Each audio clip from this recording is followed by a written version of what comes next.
Okay.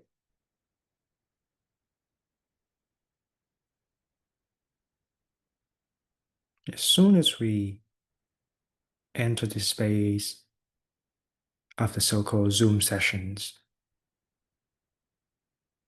pretty much the meditation has started.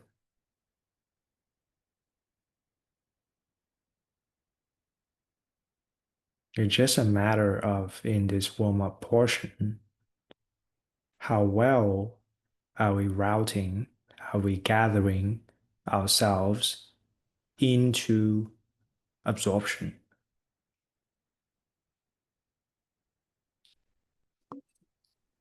Similarly to how we speak about in day one, what kind of posture are you having right now? The physical one, are you well settled in? Mm, is the physicality structure, is the environment around you conducive for you to even settle in? Because at times when we are in an environment that is mm, not so familiar, it's harder to absorb because your alertness could be way too high. That's why at times when you meditate, when you sit down in like a public cafe and you really sink in and you're just not wanting to go into your little cocoon, but you take in the energy of the space, so to speak, is kind of a little bit of a frantic energy. It's people talking, people walking by, all these different field of emotionality. Yeah, we can feel like the squeezing, the not feeling safe enough. Versus when you're in a place that you have systematically, consistently cultivated meditative contemplative practices, it's almost that you get snapped right back in to the right posture. The environment around you also has that effect. And the mental posture as well, right?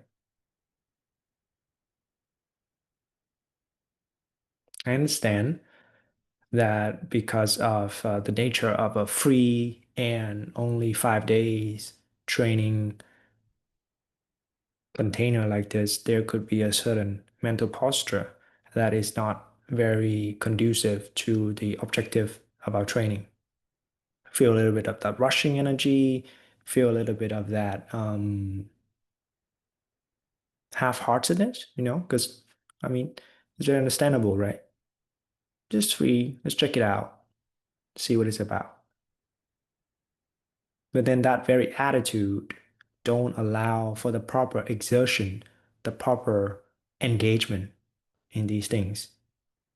Kind of chilling out and just like, okay, I hear this the way you would just put on some background noise or something like that.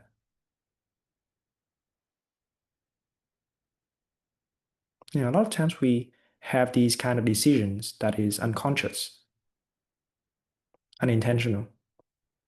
We did choose these things, it's just that not with calibration that we've been discussing. Yeah. So essentially, as the meditation has already started, with our eyes still open, our sense gate fully receptive, we're just letting this field of experience unfold. And we were saying that there is a possibility that right at that cusp of direct experience of the so-called present moment, can we can we put our locus of attention on just raw sensorial data? Sure, a massive part of that could just be body-based scanning, feeling, using the breath as a regulator to travel around, opening ourselves up, easing ourselves, strengthening ourselves. Some of that could also be a more broaden way of receiving the entire room, the type of dynamic that I'm having with you, be it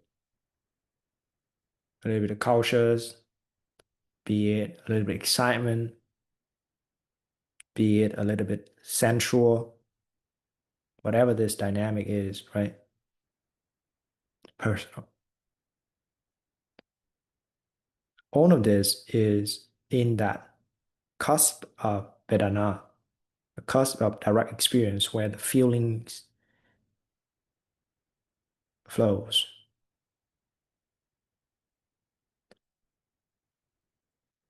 So that's what I mean by like that locus of experience is making contact. And the practice, essentially at the mindfulness foundational level, is really building the foundation or the muscle to um, have the capacity to sustain and apply your attention without wavering, without distraction. But how do we do that, right? Because obviously we get distracted, obviously that our fitness is lacking, hence we train, of course.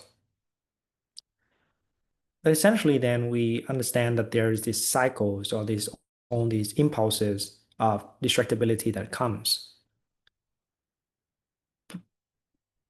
The difference is now our focus is building the base of samatha, building the base of stillness.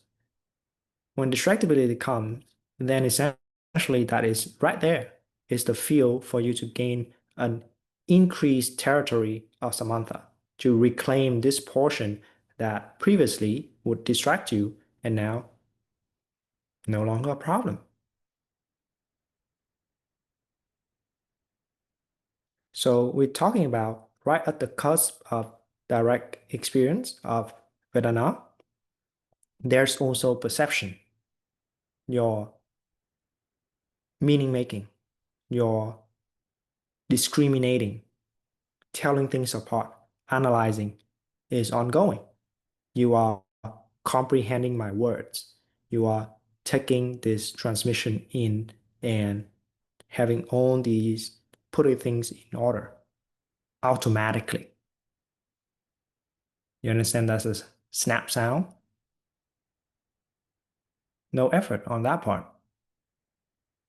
So it's almost together this perception and this feeling generate these two horses of your caravan. I don't know if it makes sense. Kind of feeling that analogy, and it ride.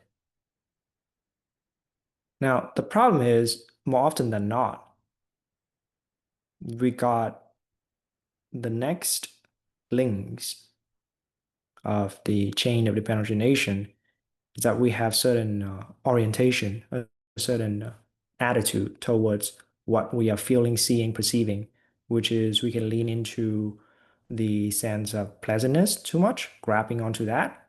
We may be too aversive to certain unpleasant experience, or we may be completely zoned out when it's neutral. We don't even understand what it means to be neutral. Like, impartiality is actually, I don't know, could be quite a strange feeling.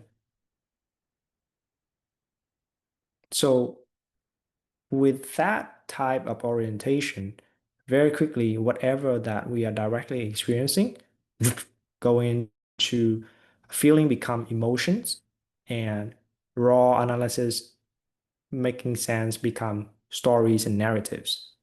And together, this thing drives the moment in a particular current. And we say that's desire. Because of this happened, now I want this. All these things happening, I want this. Now, this raw orientation comes with the stickiness of these emotion and storylines, create our craving, create on the patterns that is so-called disruptive, proliferating. Yeah. Then generate all these routing. You do have routing. Something like this happen, Pavlovianly, ding, I want to do this.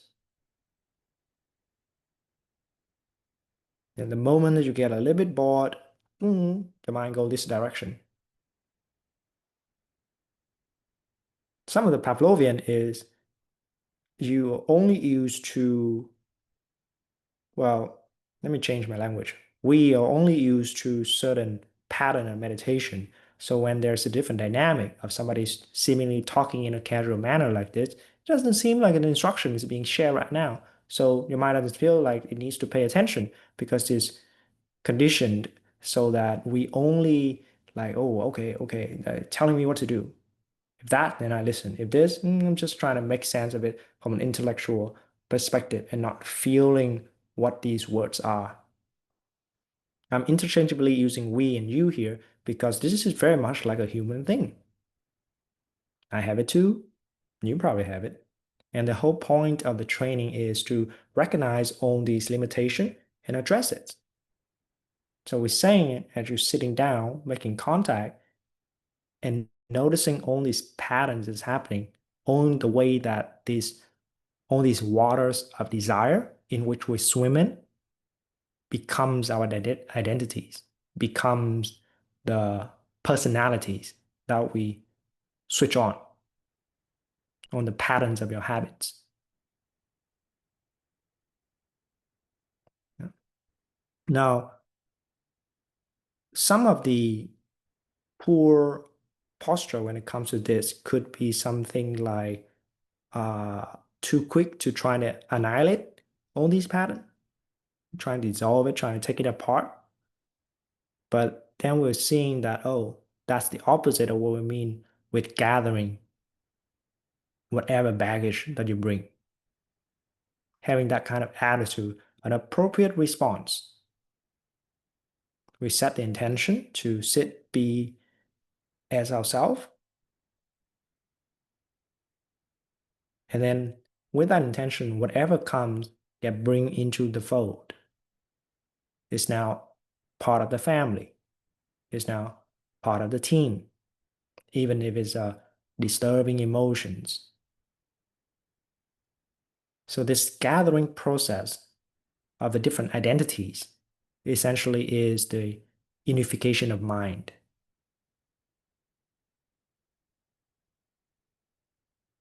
Sure, we can say that this process can be applied with certain techniques and methods, like you setting metta to yourself, you're setting that love, that open attitude towards embracing that. The other technique could be looking at very clearly, having drilling yourself into a very still position, and then allowing these different emotional patterns to be vipassanized, as probably Frank usually would say back in the day, to see it very clearly to the point that you just the stickiness just wouldn't be sticky anymore. You just see the pattern. You see its impermanence. All these different methods and techniques fall under the principles of gathering. That's also one of the things that I want to introduce more and more in these kind of sits, is that the methodology includes many methods, techniques, tactics within it. But if we don't understand the bigger picture, then we'll try these things in vain. Because essentially, you just need to attitude of coming as you are, so-called authentically be yourself, and then take ownership of whatever's going on.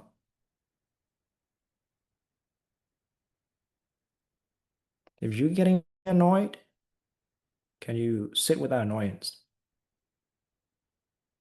and gather them in? Instead of crushing that story with another story or abandoning them by that kind of detachment, and we simply gather them.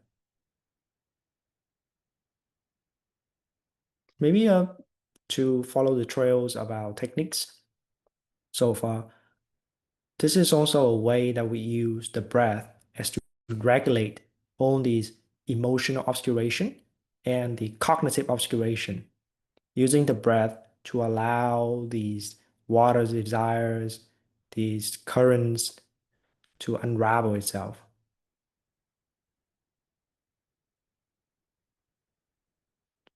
So meaning when we are so-called engaging in thought patterns or disturbing emotions, don't forget to breathe. Breathing the lucidity, the nourishment, the energy into those situations.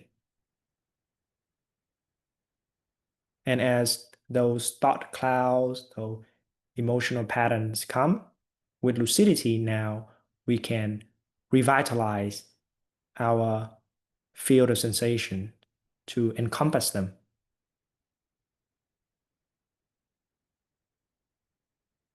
And increasingly, we can do that with more and more sticky storylines, more and more very strong emotions, not necessarily only the negative one. It could be a very strong positive one, and it's extremely sticky. Because right now, as you guys are noticing, a lot of us have that pattern of wanting to recreate a positive mystical experience in the past and may not know that is the very emotions that get in the way. Or even come third time about training sessions, you want to recreate or you expect the previous two sessions would now lead to the third session that looks like this, feel like this, blissful, peaceful, whatever. Like not knowing that our previous positive successes could be the very thing that then generate our own anxiety, our own restlessness in that way. Yeah, that's why one of the signs of maturity on the path, one of the signs of progress is that you break your own experience. Yeah, you don't make a big deal out of it. Forget bliss, forget stillness. There's a point in that, right? So that we can cycle through these territories without being enamored, without being wooed by it too much, without being captured. Because essentially, as we are gathering them into this empire of your monarchy, you're not getting captured by these sidetracks. You bring them into the fold and give them a command that here's what we're gonna do. I want to listen to you. So dance away.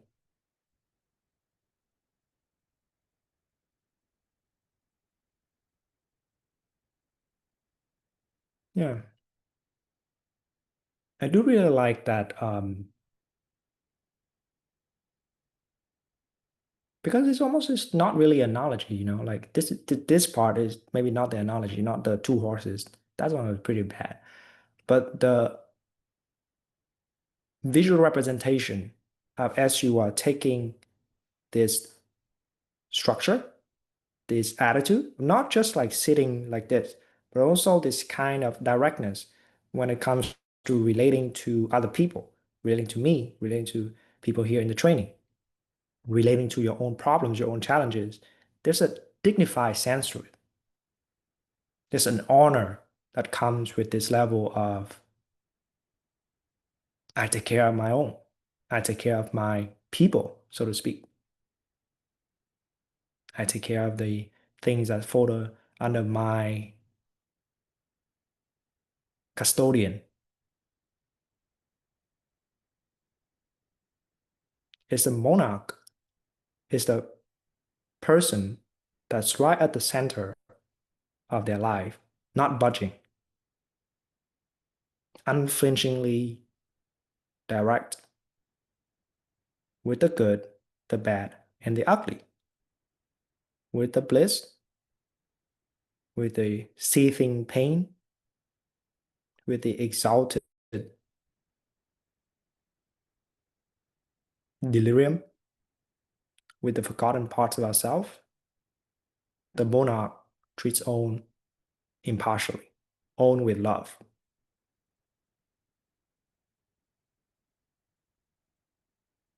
Yeah, that's kind of like the representation of what you're doing here. You're gaining own your dignity into it. Doesn't matter really the content of the situation. Doesn't matter today is more mild than the fantastical whatever that happened. Doesn't even matter that today is more peaceful than the whatever terrible experience we had in the past. The direct experience, the present moment, just flows.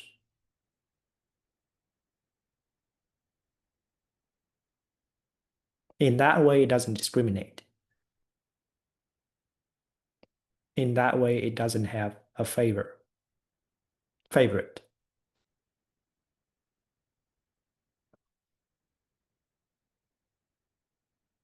And so essentially that is the attitude. So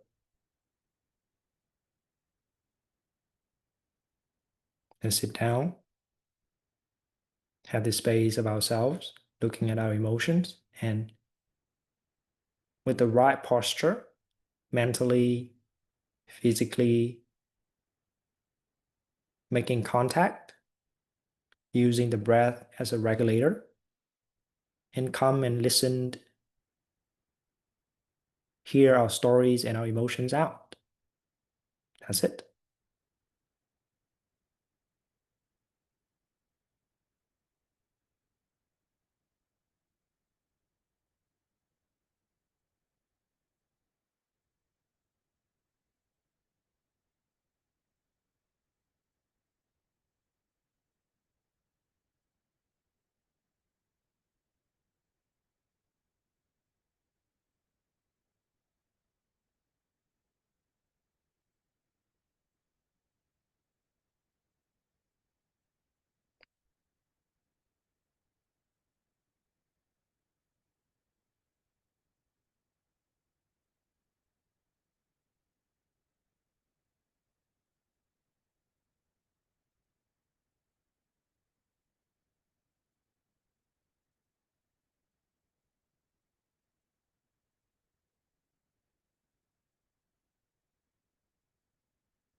as we dive into these patterns and patterns of emotions,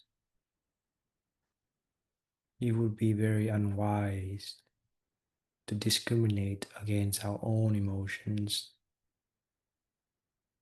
not allowing the appropriate response to unfold. Because perhaps exactly right now, what you need to be feeling is frustration. Perhaps you've been holding your anger back for way too long. Perhaps you need to get in touch with your grief again. Or do you dare to feel that good?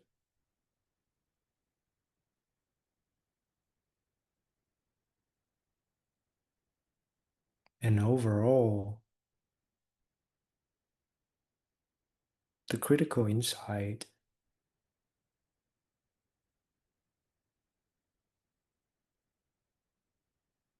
is that all emotions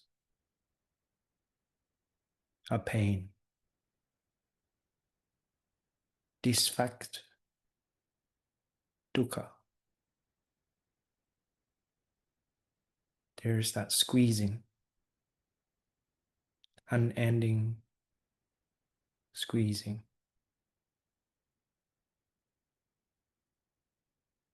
Now, digesting that insight makes us sober very fast about the type of pursuit that is worthwhile.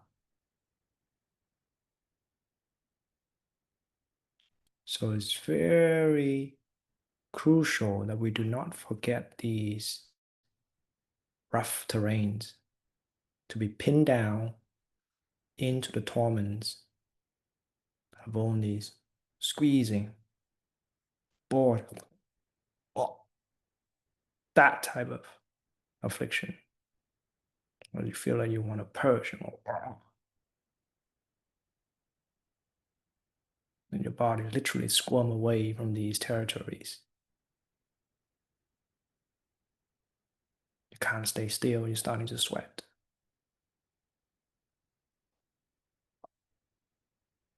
It would act as a very useful reminder so you don't get lost and distracted in the heavenly bliss that is so often the side effect of the purification process. Because if we do, that's just another round in samsara.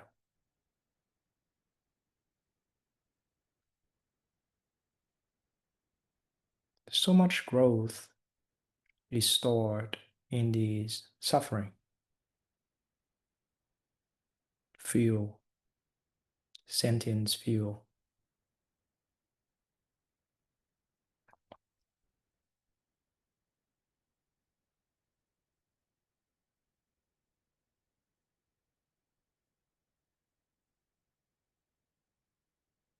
And this is you.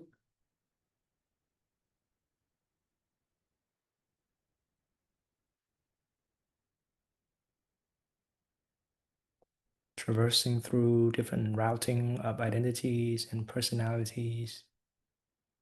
Still you.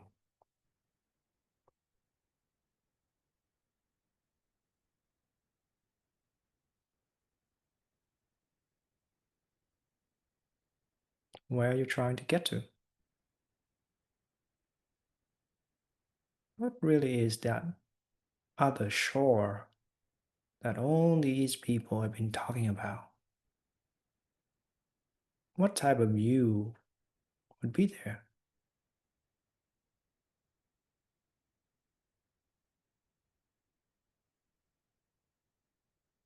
Hmm.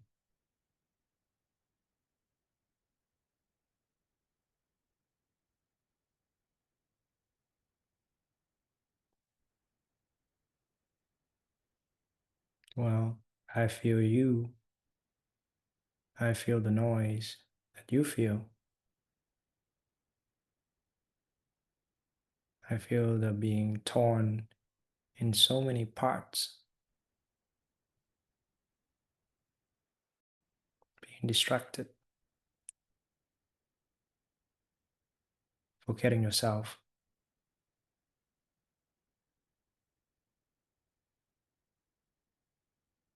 I feel what you feel.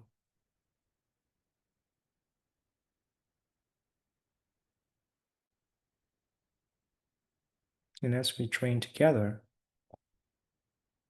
it is very much the role of the teachers, the mentors, and the facilitators to pin you down into your own remembrance. And that's oftentimes quite painful, quite full of resistance.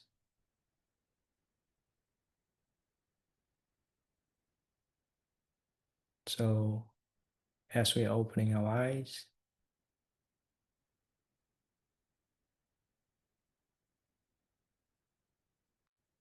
perhaps we can, well, number one, come to appreciate the simplicity of life. Because more often than not, once we get pinned down in that way, walking down the parks now feels amazing. Simple stuff, right? Once you've just done a deep cleanse, the deep pinning of exactly the type of afflictions that you've been carrying around but not attending to. Now just the niceties feel extra nice. It doesn't take a lot to uh, make us appreciative. The other side as well is allowing us to have a much more mature conversations when it comes to these challenges. I know in the discussion yesterday that there is this conversation around if you want the full consciousness, you better ready to take on full suffering. Would you like to take that deal? I don't know, man. I don't think I like that deal. Depends on you, right? What kind of sick game you want to play?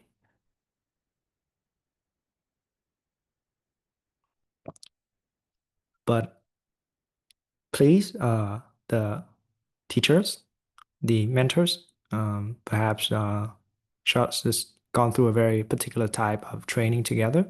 Um, I think could be very helpful in the discussion for you guys to help everybody else to make sense, share your perspective, and then we can have a very scoped in discussion about very important matters about how are we working with emotions, identities, and the implication of this on the path towards liberation. And thank you guys for spending another day training with me, with CC. And it's been pretty enjoyable, at least on my side. Thank you, and I'll see you tomorrow as well.